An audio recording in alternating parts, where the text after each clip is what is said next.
विश्वास है कि आज जब मैं प्रार्थना कर रहा था और परमेश्वर आप लोगों के लिए मुझे वचन दे रहे थे कि आज कौन सा वचन आप लोगों को मुझे देना है, तो मेरा यह भी विश्वास है कि जब आप लोग इस वचन को सुनेंगे आपकी जिंदगियां सेम नहीं रहेंगी आज के बाद। क्योंकि ये वचन सुनने के बाद ही परमेश्वर आपको आपकी शर्मिंदगियों से आजाद कर देगा और आपकी बीमारियों से आपको आजाद कर देगा, आपके बोझ से आपको आजाद कर देगा। क्योंकि वचन में लिखा है कि वो अपने वचन को भेजकर अपने लोगों को चंगा करता है और उन्हें सत्यानाश के गड्ढों में से निकालता है। इस दुनिया में ऐसी 3 घटनाएं हुई हैं, सिर्फ 3 बार, जहां स्वर्गदूतों ने आकर खुद कहा हो कि एक स्पेशल चाइल्ड जन्मने वाला है। इसकी हल्की सी गूंज कम करना, बहुत कम। अपने पड़ोसी को बोलो ऐसा 3 बार हुआ है। बोलो अपने पड़ोसी को ऐसा 3 बार हुआ है। जब स्वर्गदूतों ने आकर धरती पर कहा हो कि एक बच्चा आने वाला है।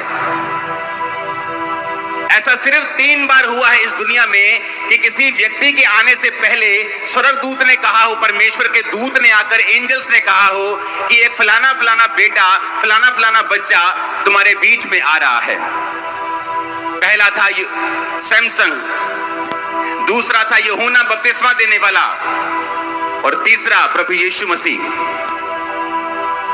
ये तीनों ऐसे जन थे कि जिनके पैदा होने से पहले परमेश्वर ने दूतों को भेजा था कि वो जाएं और बताएं कि मैं अपने लोगों के लिए एक छुटकारा भेज रहा हूं।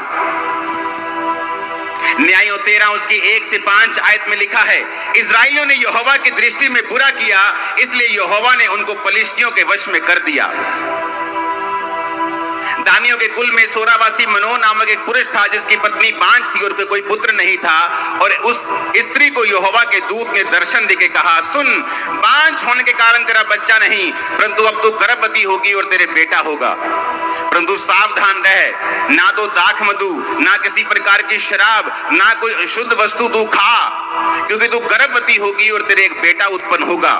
उसके सिर पर तू छुरा मत फिराना, यानी कैंची फिराकर उसके बाल मत कटवाना, क्योंकि वो जन्म से ही परमेश्वर का नाज़ीर होगा और इजराइलियों को पलिश्तियों के हाथ से छुड़ाने में वही हाथ लगाएगा। क्या कहा परमेश्वर ने?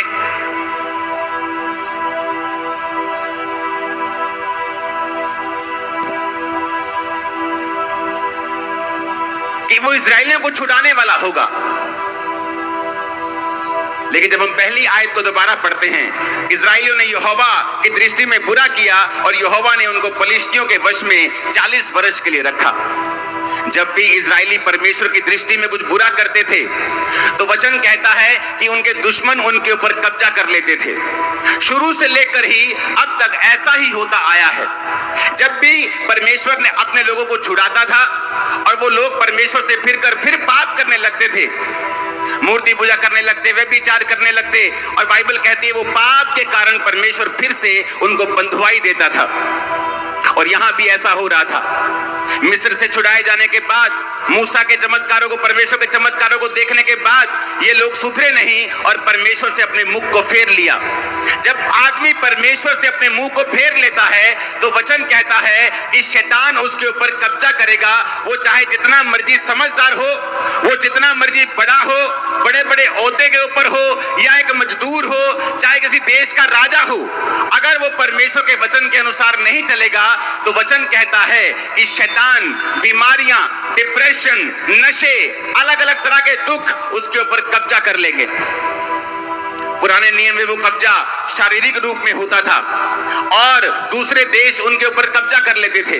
जब दूसरे देश कब्जा कर लेते थे तो वो फिर परमेश्वर की दुहाई देते थे, फिर परमेश्वर के सामने रोते थे, परमेश्वर हमें छुड़ा, हमें छुड़ा।